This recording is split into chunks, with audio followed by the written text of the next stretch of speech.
Tasyi Atasya resmi dilaporkan mantan karyawan ke polisi usai dituding tak mau bayar gaji.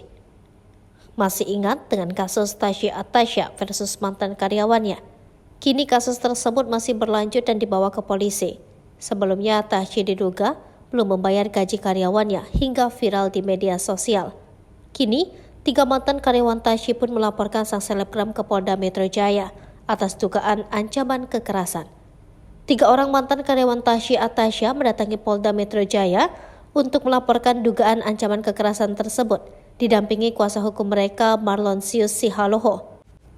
Menurut penuturan Marlonsius Sihaloho, Tasyi Atasya sampai mendatangkan orang ke rumah mantan karyawannya dan melakukan ancaman kekerasan.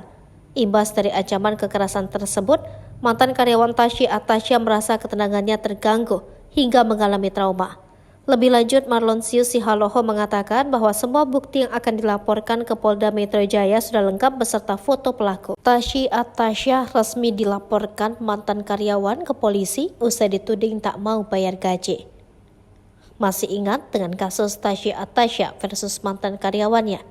Kini kasus tersebut masih berlanjut dan dibawa ke polisi. Sebelumnya Tasyi diduga belum membayar gaji karyawannya hingga viral di media sosial. Kini, 3 mantan karyawan Tasyi pun melaporkan sang selebgram ke Polda Metro Jaya atas dugaan ancaman kekerasan.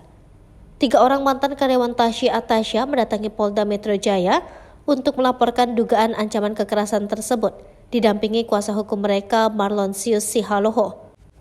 Menurut penuturan Marlonsius Sihaloho, Tasyi Atasya sampai mendatangkan orang ke rumah mantan karyawannya dan melakukan ancaman kekerasan.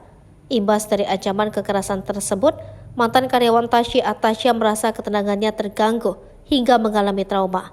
Lebih lanjut, Marlonsius Sihaloho mengatakan bahwa semua bukti yang akan dilaporkan ke Polda Metro Jaya sudah lengkap beserta foto pelaku.